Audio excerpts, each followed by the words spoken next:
Welcome back to the channel, ladies and gentlemen. In this video, I'm going to do a quick review of Gnosis, the Secrets of Solomon's Temple revealed by Philip Gardiner, author of The Serpent Grail. So those of you who have seen my videos on Kundalini, at least my older ones, you may have noticed that in some of those videos I mentioned the Serpent Grail. This book, Gnosis, in tandem with the Serpent Grail, in my opinion, are essential reading for anyone who wants to learn more about Gnosticism, what Gnosis is and what it isn't, as well as those who want to learn more about Kundalini. The Kundalini experience is a religious experience, and it is the epitome of Gnosis. So there's so many conflicting opinions on what Gnosis is, what Gnosticism is, etc. It's a rather opinionated field, but I think that this book really drives in the basics. And again, it makes it very easy to understand the concept of Gnosis, etc. And one thing that I really liked about this book is, check this out here, you guys. Let me show you the table of contents. Down here, chapter 2, Kundalini. He also talks about the serpent, the symbolism of the serpent, how it relates to Gnosticism, etc. So this is a remarkably good book that's easy to understand. There's some typos in it, just like most books. I'm not judging. I really like this author. So one of the things that I noticed first off, let's readjust the camera here, guys. There we go. One thing I really like about this is the first damn page. Let's see, where is it? Many people have no understanding of what the word gnosis means. Others think, that it simply means knowledge, and they leave it at that. Yet there is a deeper meaning. It is a word that gives rise to the title Gnostic, or one who has special knowledge.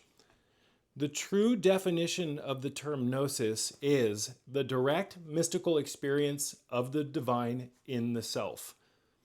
So again, that to me is very similar to my personal definition of Gnosis. So Gardiner, I'm not sure if he had a Kundalini awakening or not. Again, it's been a long time since I've read this, and it's been even longer since I read The Serpent Grail. I am, however, rereading this. But I've read this in the past, and I was really, really blown away by it, and I fell in love with this guy's work. So even though it's been a while since I've read this, I can still give an accurate review of it because I have read it in the past. But one thing that I really like about this author is that a lot of his opinions are very similar to mine, which in my opinion, my opinions on Gnosis and Kundalini are the most common sense opinions because, again, not to toot my own horn, I've experienced Kundalini on a handful of occasions. I know what Gnosis is. I'm not just someone who reads about it or studies it. I've experienced it. So, again, guys, let's take a look at the table of contents. We have Chapter 1, the Serpent. Chapter 2, the Kundalini. 3, the Shining. 4, the Void. 5, the Hidden Bible. 6, ancient religious texts. 7, the Goddess in the Temple. 8, the Temple and the Templars. 9, Solomon's Secrets. Chapter 10, Mystics, Alchemists, and Gnostics. Appendix, the Knowledge Dictionary, and you can see what I'm referring to here. So let's actually go to the Knowledge Dictionary in 241. Another nice thing about this book, you guys, is that it's cheap. Unlike some of my rare occult books that are worth hundreds or even in some cases thousands of dollars, you can get this usually for under $10. So was it $256? The Serpent Grail I really like also, you guys. At least the hardback copy that I have has pictures that are in color. This does not. I don't know if there's a hardback of this with color, but the Serpent Grail, you guys, has beautiful illustrations, beautiful colored pictures. Let's see here, 256. In fact, let's start off by, I think this is where I wanted to be. Yeah, the Knowledge Dictionary. I have a lot of fun reading through this. Since yesterday, I've been reading through the Knowledge Dictionary, and it's been a while since I've read this, but I love it. Let's look at the term. I thought I just saw the term ascension. Where was that, guys? Oh well. But I thought this was really interesting. I actually dog-eared it yesterday. I was stumbling through, I randomly just opened the book, right, to a random page, and I came to this term, which is Agathodaemon. There you go, Agathodaemon. A good serpent or sacred serpent of the Gnostics and Phoenicians. This good serpent is none other than the solar force or serpent energy, which aids man along the path of enlightenment. You guys, before we continue reading that, make sure to watch today's 1 hour rant, because I really break down the science of the serpent and why it is such a potent mystical creature. These are far more than just reptiles or animals, whatever you want to refer to them as. Manly P. Hall, in his book Melchizedek and the Mystery of Fire, hinted at his awareness or understanding, his occult understanding of the magic of the serpent. He went on in that book to say that the serpent has the most bright and magical aura of any creature in the field. So there's a reason why the mainstream mind control Christian Bible demonizes the serpent, right? The serpent is the redeemer. The Gnostic Christians knew this. The modern Bible is a mystery, or it's not accurate, guys. So this is one of the reasons why they demonize the serpent. So the average Christian actually thinks that serpents are evil, when in fact it is the complete opposite. So Gnostic Christianity, at least in my opinion, is the only real valid form of Christianity. So let's keep reading this, but make sure to watch that 1 hour rant that I did today, where we break down the science of why the serpent is sacred. Again, Agathodaemon, good serpent or sacred serpent of the Gnostics and the Phoenicians. This good serpent is none other than the solar force or serpent energy, which aids man along the path of enlightenment. It is also the coiled serpent of the Kundalini. In the Bacchanalian rites, there was, remarkably, a cup of Agathodaemon. This serpent-consecrated cup of wine was handed around and received with much shouting and joyousness. The hymn sung through the serpent to the Supreme Father was just the same as the one sung in the memory of the Python at Delphi on the 7th day of the week, mimicking the 7th chakra in the Kundalini process to divinity. Now, thousands of years later, Christians still take the cup of Christ, called the Good Serpent by the Gnostics, and eat the consecrated bread. This modern ritual is similar to the original, but renamed the cup of the sacred serpent, which gives the body and the blood of the oldest god. So there's a reason why this channel's name is Sacred Serpent. And it's because I've had direct gnosis with the serpentine energy, which is a hard concept for many people to understand. So in that video that I keep referencing, today's rant, I talk about how serpents are capable of performing Shaktipat on the human energy field, the human energy system.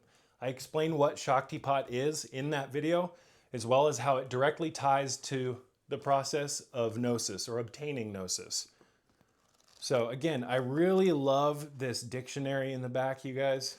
It's not a dictionary, excuse me. It's like a collection of Gnostic terms, and the author made some of these rather difficult to understand concepts very easy to understand. So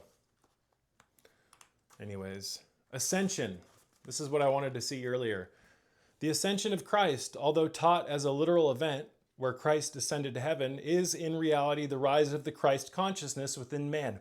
Guys, how long have we been saying this on this channel? For about a decade, right?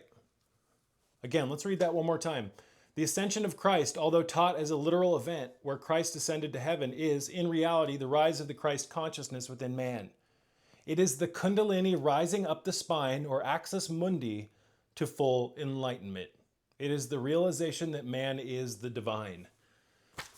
So this is a really good read, you guys. Let's go to chapter 2, which is the Kundalini. We'll look at it really quick, and then I'll wrap this video up. I will say that I think that everybody should read this. So as you can see, there's just a ton of information in here. Really, really, really good book.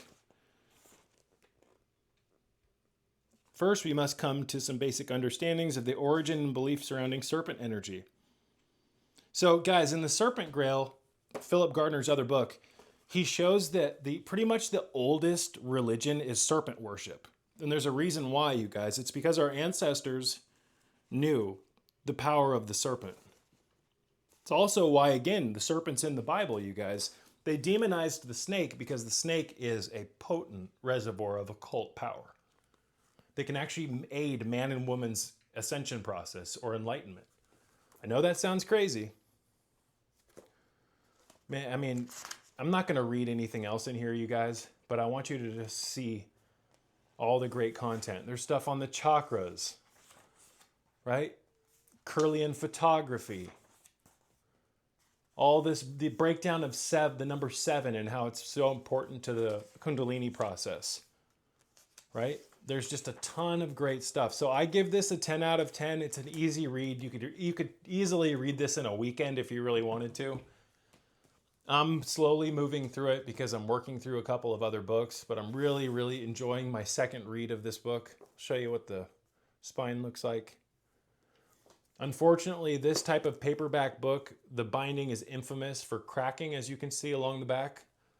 And the glue in this type of mass-produced book isn't the strongest, but that's okay. I've had many books like this that, due to my frequent reading, have started to break down, but I just take packing tape, move it along the spine. And then if you look here, you guys, this is another infamous thing with bindings like this. See how the side here is starting to break away from the glue or the adhesive of the spine? So what you can do is you can take packing tape and run a big piece along this side and then run 2 strips right here. Close the book and really get that tape nice and tight, and your book will last. It's not the greatest looking thing, but I love the character of a book that's been read so many times that you gotta fucking tape the thing together. So I think Gardiner also has a DVD documentary. It's been years since I've seen it, but I'm almost positive it's Gardiner, Philip Gardiner, the author of this book. He's got a lot of great information, and he's one of the only authors that I've found that really hits the nail on the head about how the serpent is so important to the Kundalini process. There's a reason why Shiva is depicted with a serpent around his neck, you guys. A lot of these deities are, regardless of the pantheon that they come from. There's a reason why the Uraeus headset that the pharaohs wore had a cobra coming out. It was a crown, and the cobra came out of the forehead region. That the ancient Egyptian culture, at least at one point in their development, were masters of energy. They were masters of Kundalini. In fact, I believe it was their mastery of Kundalini that allowed them to build the pyramids. Because when you have Kundalini moving through you, you guys, you have no limits. You can defy the laws of the material realm, including gravity, etc. So, I mean, guys, what we have in store for us, if we can get our heads out of our asses, is beautiful. Because through Kundalini, which is the risen Christ, you realize that you and God are the same. Deus factus sum, I believe, is the adage that breaks down to, and thus I became as God. So that's a real difficult one for people to swallow, because they've been led to believe that they're these powerless, basically, evolved monkeys. We've bought into a lot of nonsense, but you are made in the image of the Creator, guys. You have the breath of Sophia within you. We have the ability to raise the lamp of Heraclitus, to reignite the torch of Prometheus, to heal by way of the arousal of the serpents of Asclepius's rod. We've got to get our heads, again, out of our asses and get that energy moving through us again. And reading about Kundalini, reading about Gnosis is a great way to stir the creative fires or forces within you. To wrap things up, and this doesn't have anything to do with this book, I get asked regularly, what's the number one step to having a Kundalini awakening? I don't have a valid rubric for that, but I will say, guys, that in my opinion, the number one most important thing if you want to have a Kundalini awakening is to have an unquenchable lust for obtaining those states of consciousness. Looking back, I started developing the thirst or lust for Gnosis when I was just a little boy. I didn't know what it was at the time, the terms that, to describe what I was doing.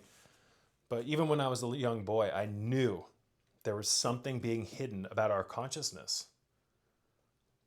And I fought, kicked, and screamed and scratched at the door of wisdom until it eventually opened.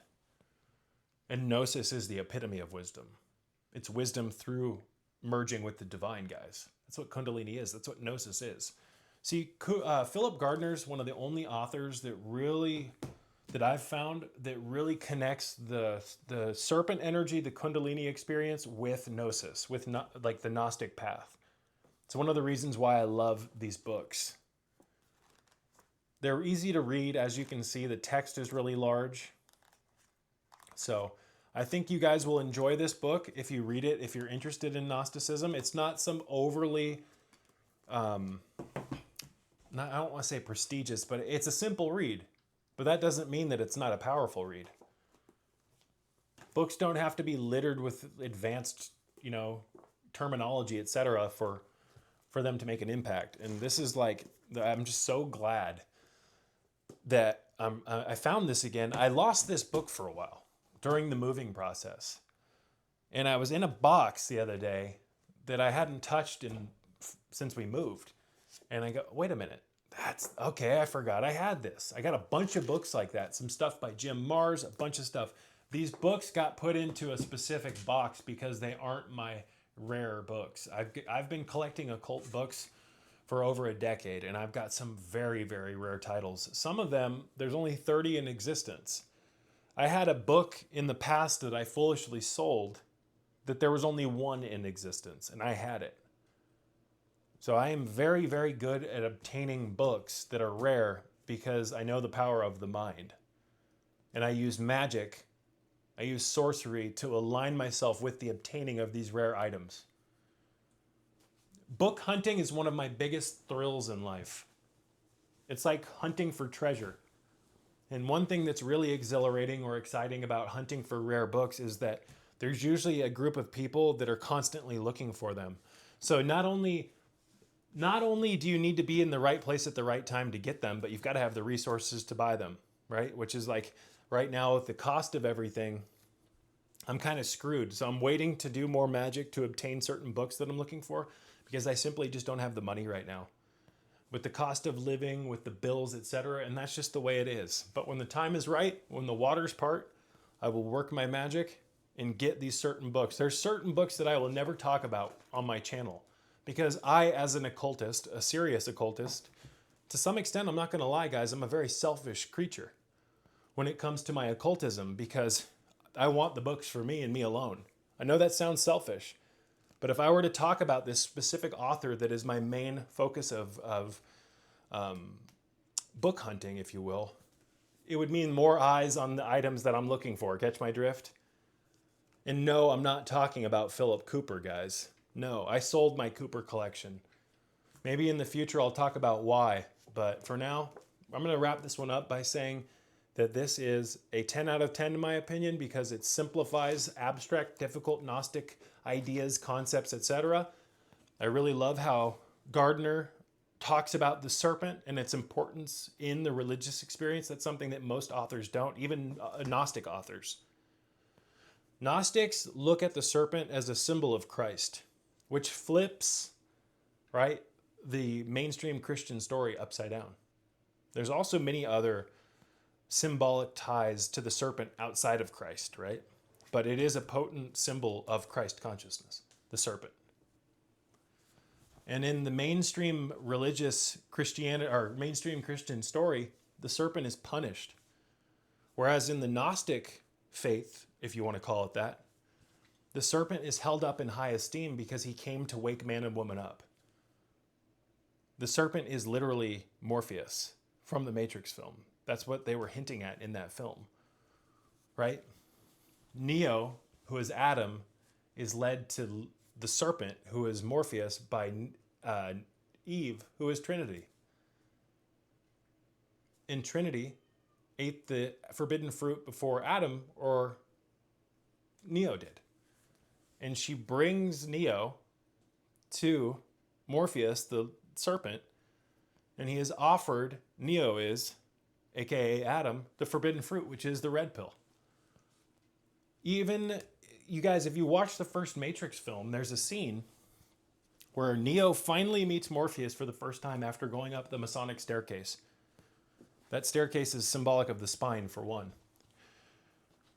When Neo goes in to meet, you guys, when Neo meets Morpheus for the first time, Morpheus turns around, he's standing in front of a window, and when Morpheus makes eye contact with Neo, there's a lightning bolt behind him that flashes. That's symbolic of Prometheus.